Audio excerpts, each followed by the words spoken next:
Pakistan is facing a mediation paradox. It's emerging as the central negotiator between the US and Iran and says it'll host a new round of talks on Tuesday. Authorities have been tightening security in the capital, Islamabad, ahead of the ceasefire talks. Troops have been deployed at roadside checkpoints, tourist sites closed, and major hotels were ordered to cancel bookings to keep facilities available. But while Pakistan is acting as a peacemaker abroad, it's being forced to take on the role of firefighter at home. Pakistan's estimated 35 million Shiites are not happy about America's attacks on Iran. There were violent protests in Pakistan when Iran's supreme leader, Ayatollah Ali Khamenei, was killed in US-Israeli strikes. And now Pakistani officials are worried that the conflict could reignite sectarian violence and are scrambling to contain the fallout. So, what does Pakistan have to gain from its new role as global peacemaker? And what does it have to lose? To answer those questions and many more, I'm going to speak to Michael Kugelman. He joins me from Washington, D.C., where he's a resident senior fellow for South Asia at the Atlantic Council think tank. He's an expert on India, Pakistan, Bangladesh and Afghanistan, and US relations with each of those nations. Now, Islamabad has seized the chance to act as the main mediator in the Iran war. Why is this? And Michael, what does it want to get out of it? Well, I mean, there's one simple explanation, and that is that Pakistan wants the war to end, and it wants to do everything that it can to help move the needle forward toward de-escalation. I'd argue that Pakistan, more than any other country outside the Middle East, is vulnerable to conflict spillover effects. It borders Iran, of course, but it also is heavily dependent on energy resources from the Middle East. And there are also several million Pakistani expatriates based in the Middle East who send back very valuable remittances to Pakistan. That's really important for the Pakistan economy.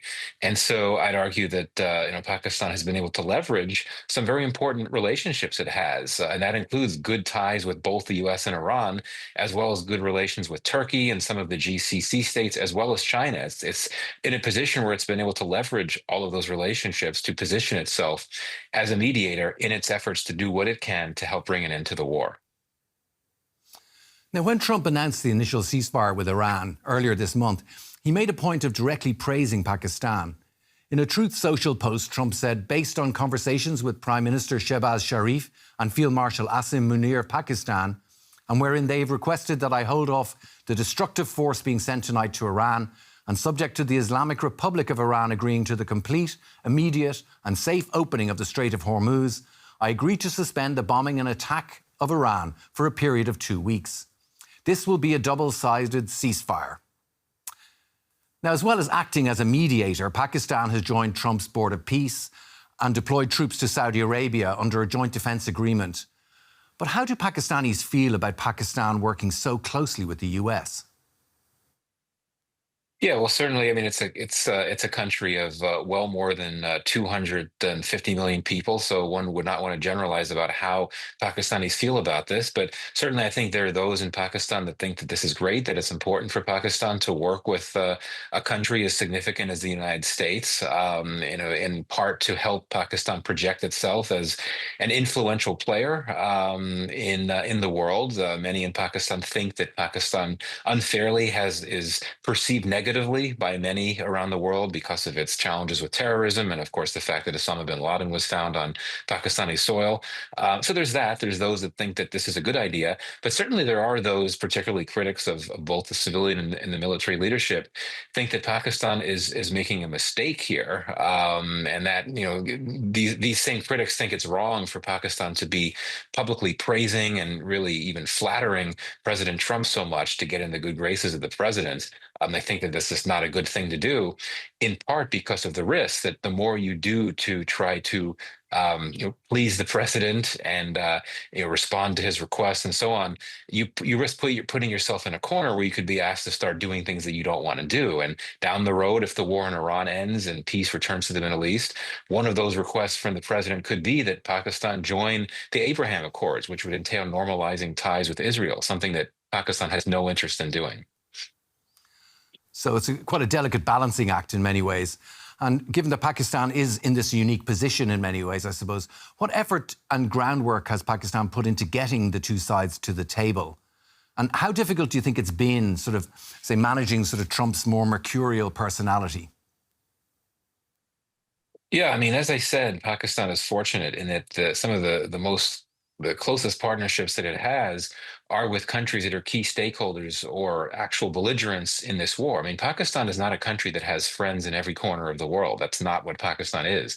But it does have a small number of significant partnerships, and all of them have been leveraged here in terms of, its good relations with the US and Iran and other countries that have been working with Pakistan on facilitation efforts, and that includes China. So I'd argue that Pakistan, for quite a number of weeks, well before the ceasefire was announced, Pakistan was, leveraging those relationships, working the phones, having conversations with leaders from the U.S. and Iran and other facilitators to try to figure out how to work toward a path leading to de-escalation. And indeed, things got to a point where Pakistan was able to broker or help broker the ceasefire. One of the last things that happened before the ceasefire was announced is that Pakistan's foreign minister went to Beijing, met with leaders in China, and China and Pakistan then announced a joint proposal for peace. That was an indication that China had given its support and buy-in for the peace process, and that in turn meant that China would be in a position to essentially try to persuade the Iranians to agree to the points that Pakistan was trying to put out there, with the peace proposal. China has a lot more leverage over Iran than Pakistan does, and a lot of people have asked the question: okay, Pakistan has good relations with Iran, but how much leverage does it really have over Iran? It doesn't have much leverage over Iran. That's where China's assistance, or where the China factor has come in, and Pakistan has a close alliance with China. It's been able to lean on that, and that's one of the many reasons why Pakistan has been able to get to where it is now. So Pakistan helped broker the ceasefire, and then after the ceasefire, Pakistan continues to work very closely with both sides as well as other countries to be in a position to bring senior Iranian and American leaders to Islamabad. That was a major achievement, even though there was not a deal, in that it marked the highest level direct face-to-face engagements between Iranians and Americans for quite some time. And, after those talks, which failed, Pakistan did not, just rest on its laurels. It wanted to ride the momentum of what it was doing. It's received a lot of international praise and attention. And so it's continued to be in touch with both countries. The Pakistan's army chief was in Iran recently. Pakistan's prime minister was in Qatar, Saudi Arabia, and Turkey, all key players. And now it is poised, presumably, to host talks in Islamabad this week. And to focus on these different relationships, maybe to sort of dig down a little bit, do you get the sense that Iran trusts Pakistan? Well, I mean, one would be tempted to say no, just because Pakistan has a very close alliance with Saudi Arabia, right? Iran's longstanding rival. Recently, Pakistan signed a mutual defense pact with the Saudis. So one would think that alone would disqualify Pakistan as a neutral intermediary in Iran's eyes. One could also argue that there's some tensions and mistrust because of tensions over cross-border terrorism. Just over 2 years ago, Iran and Pakistan actually went to war. They had a brief war in cross-border strikes that Iran carried out in Pakistan. Pakistan responded. So one might be tempted to say that the trust isn't there. But in fact, this relationship has made a lot of headway over the last year. There's been a lot of high-level engagements between both sides.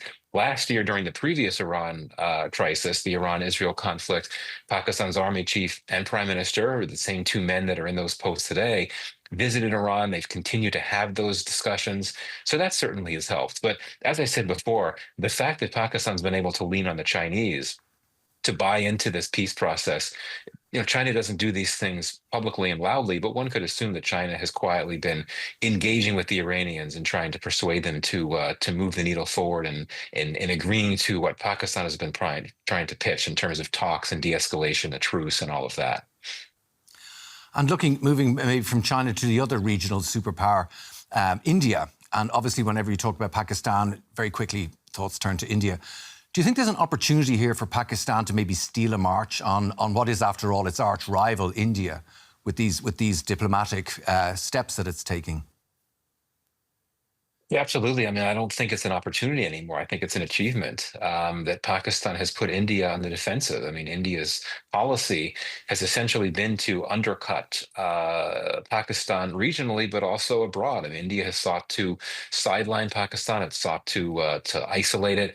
It's always been unsuccessful, but no better indication of how unsuccessful those attempts have been than now, when Pakistan is literally at the center of the geopolitical world serving as a chief mediator. It's getting all of this attention, positive attention, whereas India, has been fairly quiet. India itself has good relations with a number of key players in the Middle East. It does not at the moment have really deep ties with the U.S. There's been, many months of tensions, and its ties with Iran, I would argue, are not quite as good as Pakistan's are. So I think that Pakistan has already achieved something. Now, of course, if Pakistan is able to actually mediate a peace deal, if it's able to broker peace between the U.S. and Iran, that would be a big achievement. But the flip side here is if things go sideways, if talks collapse, if the war resumes, then I think critics of Pakistan, including those in India, could then come back and say, well, look, Pakistan was taken for a ride. It was dragged into this effort to make it look like there was a peace process at play. But then, of course, you just had these two bitter rivals that ended up going back to war. So that's where Pakistan could be vulnerable. But I think that even if that happens, Pakistan still achieves something by putting India on the defensive.